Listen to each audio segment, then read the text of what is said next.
নমস্কার বন্ধুরা, সম্পূর্ণার পক্ষ থেকে আমি দীপিকা আপনাদের সবাইকে আমার চ্যানেলে স্বাগত। আজকে আমি আপনাদের কাছে নতুন একটা রেসিপি শেয়ার করতে চলেছি, মাটন কষা বিয়েবাড়ির স্টাইলের। কিভাবে মাটন কষা বিয়েবাড়ির স্টাইলে বানাবো সেটাই আজকে আমি আপনাদেরকে শেয়ার করব। তো চলুন স্টার্ট করে দিচ্ছি।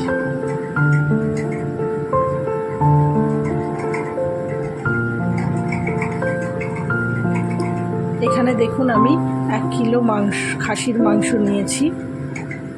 এবারে একটা মিক্সিং জারের মধ্যে একটা গোটা রসুন ছাড়িয়ে তার পুরো গোটা রসুনটা এর মধ্যে দিয়ে দেব।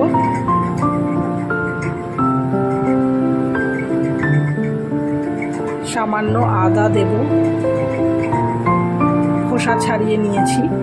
5-6টা কাঁচা লঙ্কা দেব, দিয়ে এটাকে মিক্সিতে পেস্ট করে নেব।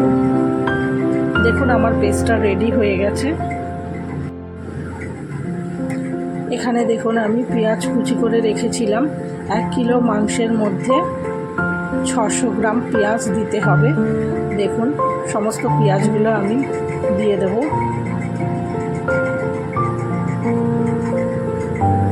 পেঁয়াজ একটু বেশি পরিমাণই লাগবে। তারপরে টমেটো কুচো করে রেখেছিলাম, সেই টমেটো কুচি দিয়ে দেব। দিয়ে আদা রসুন কাঁচা লঙ্কার যে পেস্টটা করে রেখেছিলাম সেটা আমি দিয়ে দেব। 2 চামচ হলুদ গুঁড়ো দেব।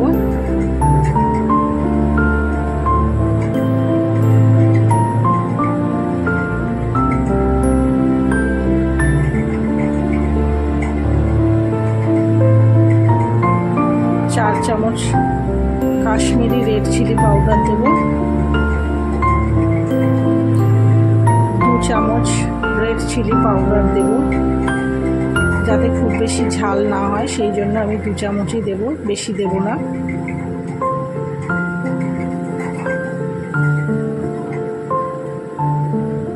দু চামচ জিরে গুঁড়ো দেব।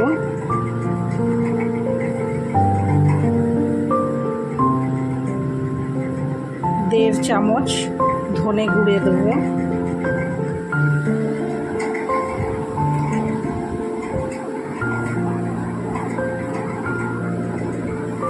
ধনে গুঁড়োটা একটু সামান্য পরিমাণ দেব জিরের থেকে, জিরেটা একটু বেশি পরিমাণে লাগবে।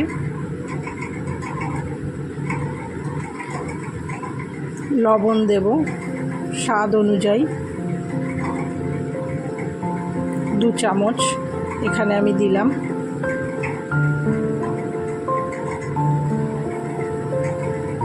চার টেবিল চামচ সর্ষের তেল দেব। পুরো মাটন কষাটা আমি সর্ষের তেলেই রান্না করব। এবারে এটাকে ভালো করে ম্যারিনেট করব।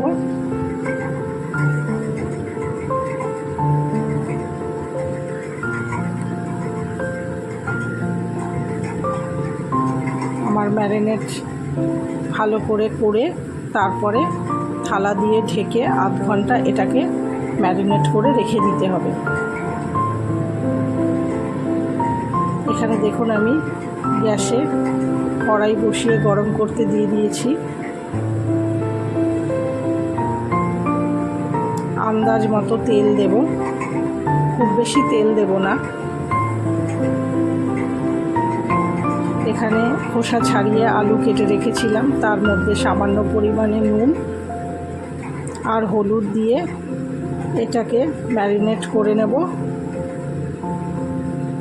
এখানে দেখুন আমার তেলটা গরম হয়ে এসছে।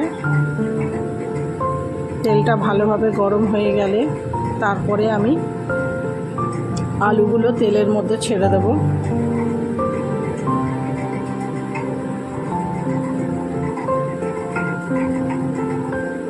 দেখুন একে একে আলুগুলোকে তেলের মধ্যে ছেড়ে দিচ্ছি।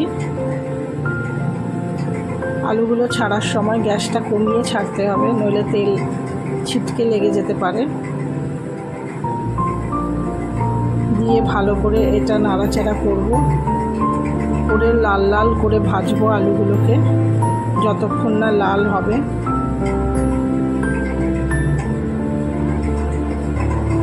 দেখুন এখানে আমার আলুগুলো লাল হয়ে গেছে। এবারে আমি আলুগুলো একে একে তুলে নেব।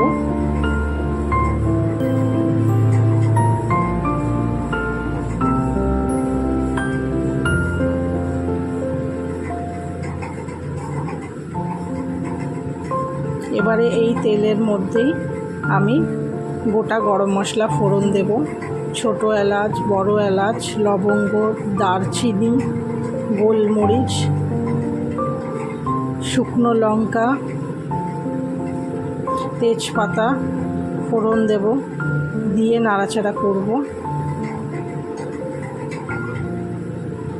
তারপরে টমেটো কুচি দেব, দিয়ে ভালো করে নাড়াচাড়া করব।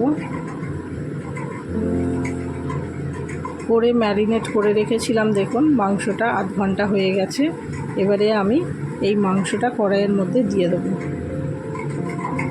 গ্যাস কমিয়ে ছাড়তে হবে, নইলে তেল ছিটকে লেগে যেতে পারে।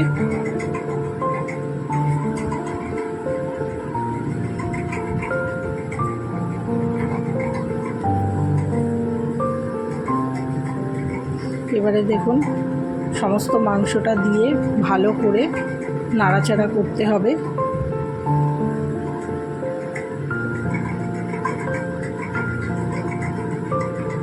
অনেকক্ষণ ধরে এটাকে কষাতে হবে। দেখুন জল বেরিয়ে এসছে, অনেকটাই জল বেরিয়ে এসছে।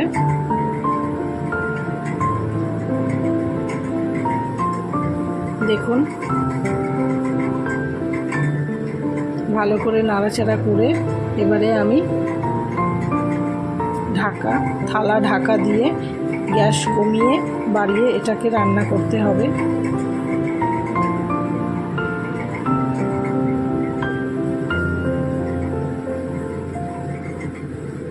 অনেকটাই জল বেরিয়েছে। এবারে আমি ঢাকা দিয়ে দেব, দিয়ে 10 মিনিট রাখবো। 5 মিনিট মাঝখানে একবার নাড়াচাড়া করব, তারপরে আরও 5 মিনিট রেখে এবারে ঢাকা সরিয়ে নেব। গ্যাস কমিয়ে বাড়িয়েই করতে হবে, নইলে তলায় ধরে যেতে পারে। এবার নাড়াচাড়া করে নিয়ে আলুগুলোকে ভেজে রেখেছিলাম সেগুলো এর মধ্যে অ্যাড করব, দিয়ে ভালো করে নাড়াচাড়া করব। এখানে দেখুন আমি একটা পাত্রে জল গরম করতে বসিয়ে দিয়েছিলাম, আমার জলটা গরম হয়ে গেছে।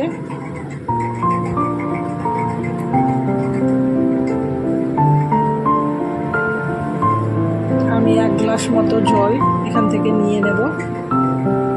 আমি খুব বেশি ঝোল করব না, তাই আমি 1 থেকে 1.5 গ্লাস মতোই জল দেব, তার বেশি নয়। আপনারা চাইলে যদি ঝোল রাখতে চান তাহলে একটু বেশি পরিমাণে জল দেবেন। দিয়ে ভালো করে নাড়াচাড়া করব। দেখুন এখানে আমি গরম মশলা উপর থেকে দিয়ে দেব, সামান্য পরিমাণে মিষ্টি দেব যাতে স্বাদটা ভালো আসে।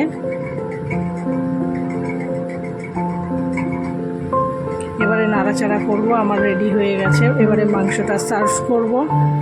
আপনাদের সবার কীরকম লাগছে আমার এই রেসিপি অবশ্যই আপনারা কমেন্ট করে জানাবেন, আর ভালো লাগলে একটা লাইক করে দেবেন।